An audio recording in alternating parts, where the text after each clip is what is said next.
Let's kick things off, first of all, with Laura. Who's your first plank, Laura? So many choices this week. OK, so I think I've actually planked him before, but if I haven't, I should have done. Trudeau. Yes. And the reason Justin Trudeau.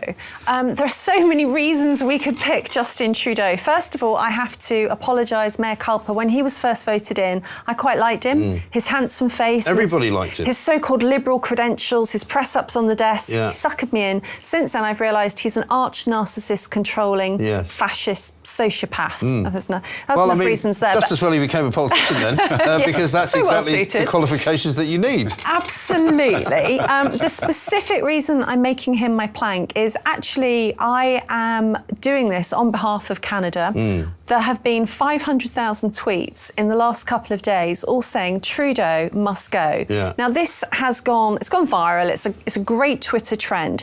And what people are doing is saying who they are, what they do, and saying that their views are too extreme for Trudeau and Trudeau must go. They're mainly objecting to the vaccine mandates. Yeah. You know, Canada's still living in this kind of viral Handmaid's Tale world where you can't go anywhere unless you're well, they've got all of them, and they're all still completely strict. And so the thing is that he kind of projects this image of being really reasonable and he's popular, but Twitter trends don't tell a lie, and he's got 500,000 tweets from his home country saying he must go. So I'm voting on behalf of Canada, but there's a bit more to it than that. Actually, I was chatting to Will in the green room before we came in, and he said, "Did you even see that Trudeau sang Bohemian Rhapsody on the eve of the Queen's funeral?" This is just another example of his totally misplaced narcissism. How anybody, especially a statesman, can think it's appropriate on the eve of the monarch's funeral in a hotel lobby to sing Queen. Was it a hotel lobby? To sing Queen. I understand, To sing Queen's Bohemian Rhapsody. I know, but it's just not on. Like a lot of these videos that you find on Twitter, my first thought is always, is this genuine? Yeah. You know, did it actually happen? Exactly. And it becomes even more incredible if it's true that it did happen. It's just tone deaf. Yeah. It's tone deaf. Yeah. Well, he's tone deaf to his nation, as this Twitter trend is showing. So I'm going to vote for him once.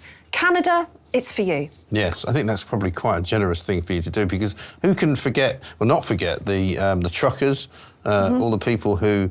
did he not lose an election relatively recently, or lose some measure of his power? Well, he just didn't do that well. Yeah. But yeah, I mean, the truckers' protest was astonishing. First of all, the truckers are protesting the fact that they would have to be vaccinated in order to continue to work to cross state lines. to cross state lines, OK?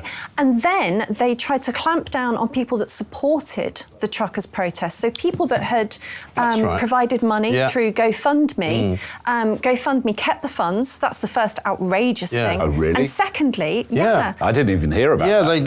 They basically commandeered the money, didn't they? They did, and bank accounts of the people who'd sent money to GoFundMe were frozen. Right. So this is off the scale authoritarianism. Yeah. And if he's not listening to the people complaining on Twitter, he is truly tone deaf. Yeah, absolutely. Yeah, right. but being a sociopathic narcissist, he's probably unlikely to resign, isn't he? These people don't resign, do I they? hope he gets voted out next time. I think he will. I just don't see he can. I do. You know what? It's funny. Canadian friends of mine, not one person likes him. Not one person likes him. So. Well, I think, like you said, Laura, he started off as this kind of poster boy for, you know, he was a bit like Tony Blair, you know, the young family. He's quite a handsome guy. You know, he looks quite sophisticated. Does you know, yoga. Women loved him and all that. And now it's kind of like it's almost like he's shed his skin. Yeah. You know, and now you see him for what he really is. Oh,